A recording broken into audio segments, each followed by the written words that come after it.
Querido alumnado, en esta sesión vamos a tratar el método expositivo, algunas técnicas de trabajo cooperativo y diferentes estrategias de indagación. Recordar en todo momento que cuando aparezca este icono amarillo en alguna de las diapositivas es porque tenéis que dedicar especial atención al contenido teórico de las mismas para luego aplicarlo al trabajo práctico. Vamos a partir de la premisa de que las aulas del siglo XXI necesitan de nuevos escenarios para convertir el aula en un aula creativa. ¿Qué es este concepto? Al final, el aula creativa es un modelo educativo basado en los últimos estudios e investigaciones en educación que tratan de definir cómo será o deberían ser las aulas en el futuro. Este modelo describe un espacio educativo donde, además de aprovechar todas las ventajas de las nuevas tecnologías, se van a aplicar modelos pedagógicos para lograr un aprendizaje más activo, participativo, creativo y abierto al mundo. El aula creativa se divide en 6 espacios o escenarios de aprendizaje. El primero es un espacio de presentación, donde el profesor imparte sus lecciones o los alumnos comparten sus exposiciones. El segundo espacio, un espacio de interacción, donde se debaten y analizan temas en grupo y se dialoga. El tercer espacio es el espacio de investigación, destinado a la exploración y el descubrimiento. El espacio de creación se posiciona como un lugar donde surgen nuevas ideas, se inventa y se ensaya. El espacio de intercambio está destinado al apoyo entre los alumnos con el profesor, donde todos aprenden de todos. Y por último, el espacio de desarrollo, donde se planifica y diseña acciones y proyectos. En ese primer espacio de presentación se utilizará el método expositivo, pues es una forma de planificar, organizar y desarrollar acciones propias del proceso de enseñanza-aprendizaje basadas en el hecho de que un sujeto enseña y presenta conocimientos ya elaborados que los demás pueden asimilar. El método científico se basa en la combinación de actividades que respondan a 3 canales de percepción: auditivo, visual y cinestésico. Pero la lección magistral como estrategia dentro del método expositivo promoverá la construcción de aprendizajes significativos siempre y cuando se parta del nivel de desarrollo del alumno, es decir, de sus ideas previas y competencias cognitivas, se cuente con la motivación del estudiante, se presente con claridad los contenidos y se acompañen de actividades de aplicación que engarcen los nuevos conocimientos con lo que ya se tiene. Las estrategias expositivas serán de gran valor en planteamientos introductorios, por ejemplo, dando coordenadas generales sobre un tema, subrayando partes destacadas, y en situaciones que requieran clarificar o reforzar la comprensión, por ejemplo, a la hora de realizar síntesis o recapitulaciones periódicas sobre un tema. Se emplean para enseñar datos, hechos, conceptos y principios. Dentro del método expositivo, las técnicas interrogativas tienen como finalidad que el alumno sea capaz de participar de manera activa en el proceso de enseñanza-aprendizaje. Estas preguntas se deben de desarrollar con unos requisitos básicos. El maestro tiene que hacer buenas preguntas y por tanto debe de prepararlas con tiempo. También deben de provocar esas preguntas el interés y la reflexión por parte del alumnado. Hay que tener paciencia para esperar la contestación del estudiante, pues para responder hay que saber escuchar. También se debe devolver la pregunta con los beneficios que genera el diálogo y para que el alumnado capte que la clase puede llegar a ser un intercambio de ideas. Por otro lado, las técnicas de aprendizaje cooperativo son claves para la enseñanza en ciencias sociales, debido a que pueden llevar a cabo correctamente métodos y estrategias de indagación. Un trabajo en grupo bien conducido por el profesor puede llevar a que los estudiantes se esfuercen conjuntamente en avanzar en su conocimiento social, el razonamiento y el pensamiento crítico, lo que lleva a considerar el punto de vista de los demás. Los 10 consejos clave para aplicar el método cooperativo en el aula son: definición de objetivos, formación de equipos, establecimiento de roles en esos equipos, una comunicación y respeto, orientación y guía, uso de metodologías y actividades diversas, como pueden ser las estrategias de indagación, debate y contraste de esas ideas, una programación y revisión periódica. Además, se debe presentar el trabajo y fomentar la creatividad. También es imprescindible el uso de las nuevas tecnologías y la evaluación y autoevaluación y coevaluación. Las técnicas cooperativas tienen su origen en la necesidad de cambiar esa metodología tradicional de enseñanza-aprendizaje y la apuesta por un aprendizaje en competencias que abarque en el ámbito social, interprofesional y interpersonal. Una técnica de aprendizaje cooperativo es el puzzle de Aronson. En el puzzle de Aronson lo que se permite a través de 3 fases diferenciadas es que los grupos sean capaces de especializarse en un tema en concreto y luego aprender todos de todos. Esta técnica consiste en dividir la clase en grupos de 5 o 6 alumnos. Una vez escogido el líder del grupo, el profesor divide el trabajo en 5 o 6 conceptos o temas clave. Por ejemplo, si estamos trabajando en la Edad Media, un tema clave puede ser la vestimenta, otro la alimentación, las formas de vida, las formas de trabajo y la organización social. Cada miembro del grupo deberá de buscar información en torno a ese concepto específico. En la segunda parte, cada miembro del grupo que trabaja un tema se reúne con el resto de miembros del grupo de ese tema, es decir, se forman grupos de expertos donde cada grupo trabaja su tema, tratan de configurar y llegar a un conocimiento en común y construir ese conocimiento para después en la tercera fase volver a la formación inicial y que cada miembro del grupo pueda exponer a sus compañeros el tema tratado, llegando a conclusiones. Dentro de las estrategias de indagación, en todas ellas el nexo común es el desarrollo del método científico, es decir, el alumno a través de un proceso de indagación construye su propio conocimiento. La primera estrategia de indagación que vamos a tratar es el método de estudio de casos. En este método, la principal característica es que la situación que se presenta objeto de estudio debe ser real o parecerlo. Debe también ser relevante para el alumnado, para que se implique en su resolución. La situación debe presentarse inacabada, sin resolver, relatando una situación en la que el alumno debe presentar soluciones.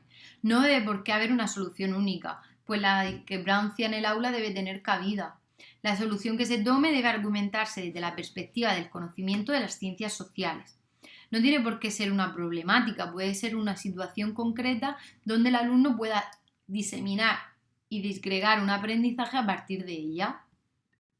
La principal fase son 4, es decir, se debe de trabajar a través de una preparación individual, a continuación se presenta una discusión en pequeños grupos, luego hay una sesión en gran grupo y finaliza con una reflexión individual.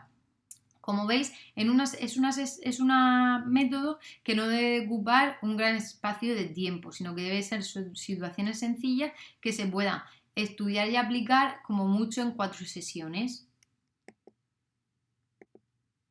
Otra estrategia de indagación es el ya conocido aprendizaje basado en proyectos. Con este aprendizaje, con este método, lo que se pretende es escoger como punto de partida un centro de interés o tema transversal.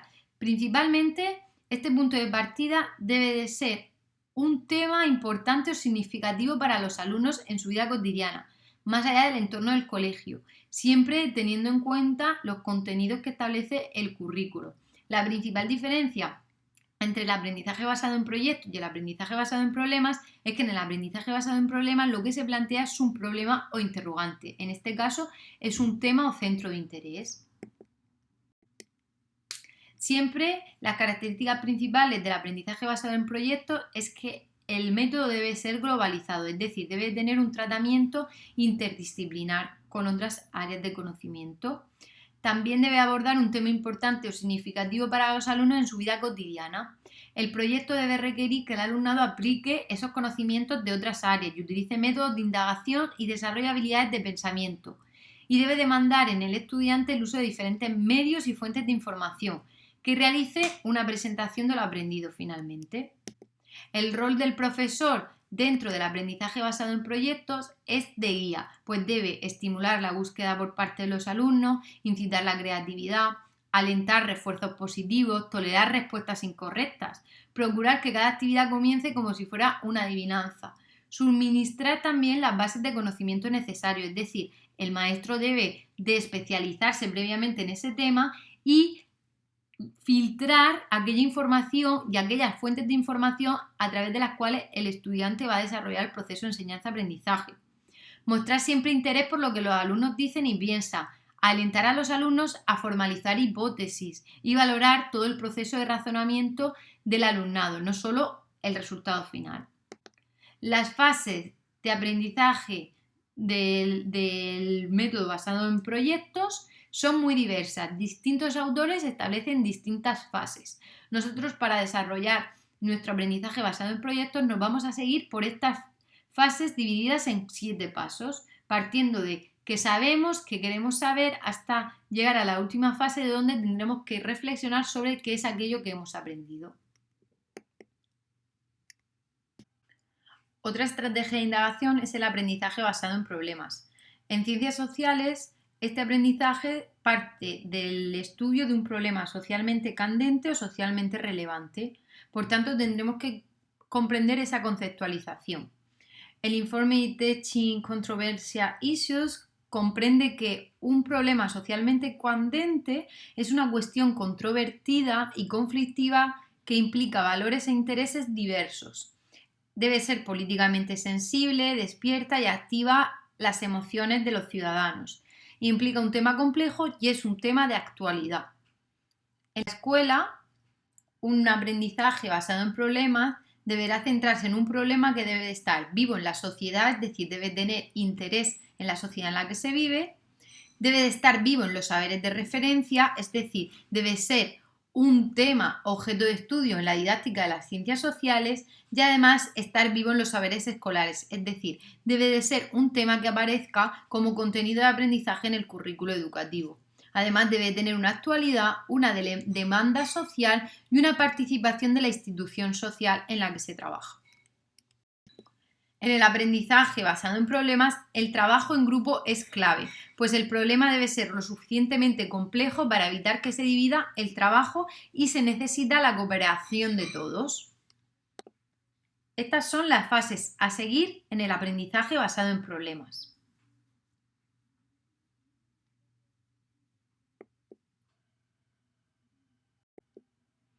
El aprendizaje basado en retos es un enfoque pedagógico que involucra de manera activa al estudiante en una situación problemática real, significativa y relacionada con su entorno. En este caso, a diferencia del aprendizaje basado en problemas, las principales características es que se fomenta el uso de las TIC, se prepara a través de una implicación con las familias y se debe desarrollar un resultado productivo y aplicable, pudiendo ser replicable o no. Ahora veremos a continuación algunas de las características.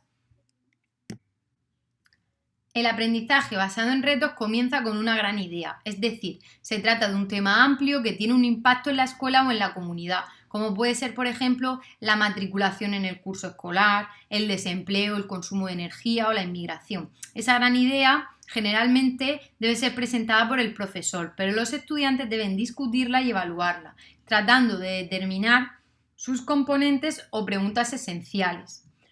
Una vez que se han escogido esas preguntas a partir del tema y realizando una puesta en común a partir de lluvias de ideas, se generará una pregunta troncal que deberá de ser el reflejo del interés y de las posibles necesidades sociales de mejora para su comunidad. A través de ese proceso de discusión e investigación se debe de generar ese reto, ¿de acuerdo? Y a partir de ahí, ese reto que debe ser a nivel comunitario, por medio de preguntas, de actividades y recursos en la tercera fase, se intentará buscar la solución más adecuada al problema. En esta fase, las TIC juegan un papel muy importante, pues se debe investigar y buscar información a través de estas. A continuación, se debe llegar a la práctica de forma real, es decir, se probará si la eficacia de la solución escogida puede ser aplicada en entornos reales. Esta solución se debe, por último, difundir a través, por ejemplo, de imágenes grabadas en vídeo, en audio, utilizando los recursos de las fases anteriores, para poder publicar esa solución en una página web, en un blog, en una wiki, con todas las observaciones y reflexiones sobre los éxitos y fracasos del proyecto.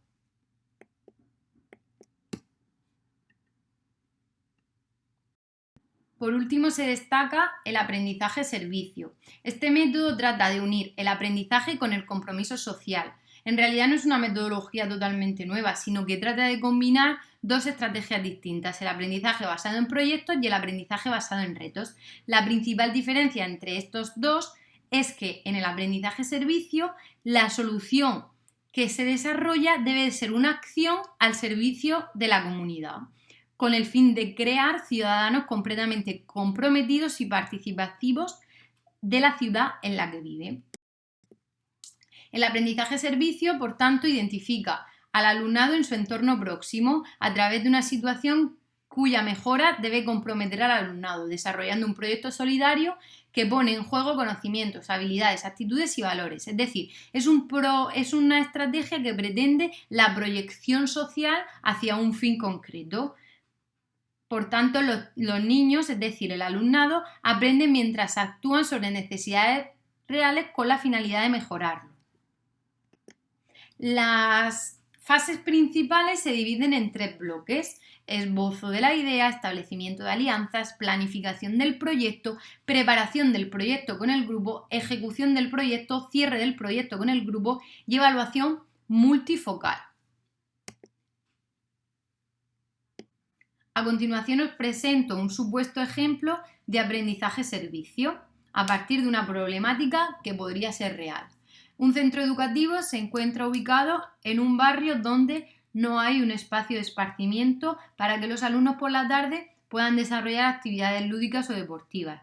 No hay ningún polideportivo, ninguna pista de baloncesto o de fútbol, ni ningún parque donde puedan realizar sus actividades lúdicas. Por tanto, los alumnos del último tramo de educación primaria por las tardes suelen saltar la valla del colegio para acceder a la pista de fútbol del mismo. Esto es una problemática porque están accediendo a un espacio público en horario no lectivo. Por tanto, la comunidad plantea el desarrollo de un aprendizaje-servicio. ¿Cómo podemos, desde clase, solucionar esta problemática?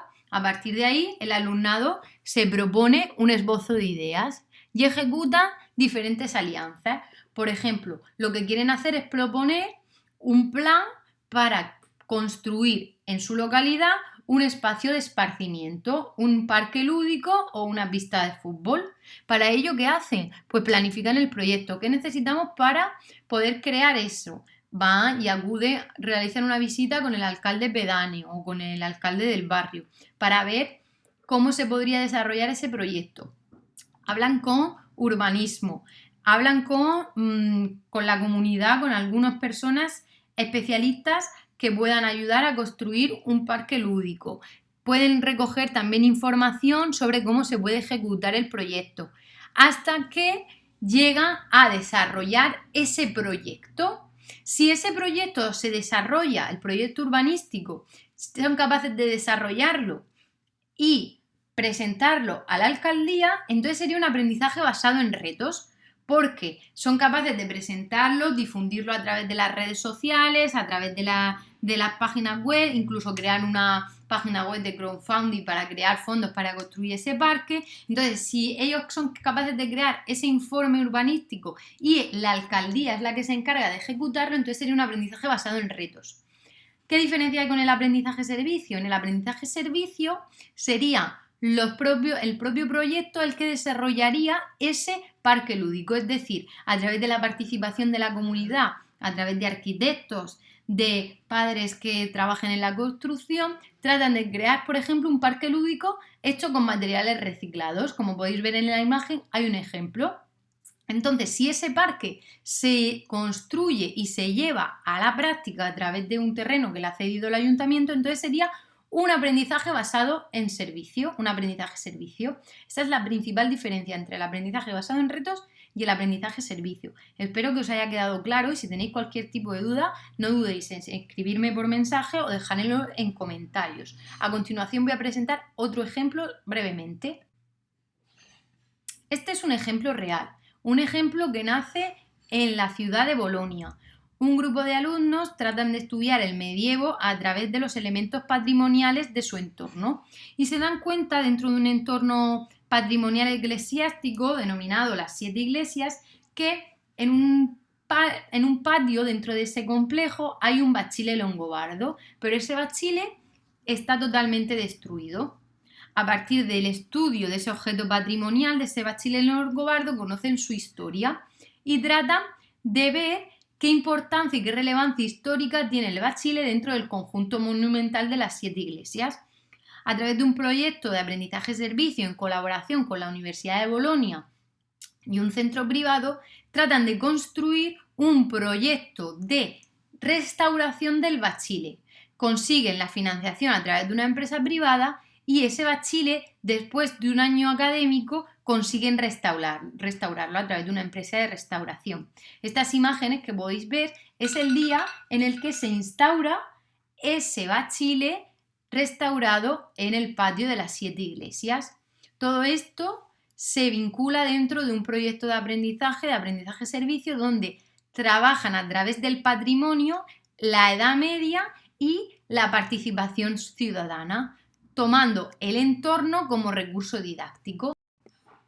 Aquí podéis ver un ejemplo de cómo presentaron e inauguraron il Bachile Longobardo.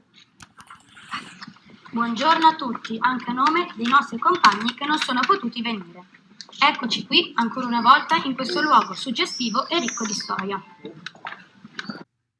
Esto es simplemente un ejemplo. En España también se produce a través del Colegio San Gualabonso en Niebla, desarrollan plenos municipales todos los años con el fin de contar dentro de esos plenos algunas necesidades que tienen los niños de la localidad. También en el mismo centro educativo han creado una empresa turística que se denomina Guías Turísticas de Niebla, donde tratan de revalorizar un complejo monumental como es el Castillo de Niebla y su muralla, dándole revalorización en todos los ámbitos culturales y turísticos de la localidad. Eso es todo y muchísimas gracias por su atención. Nos vemos en el siguiente vídeo. Un saludo.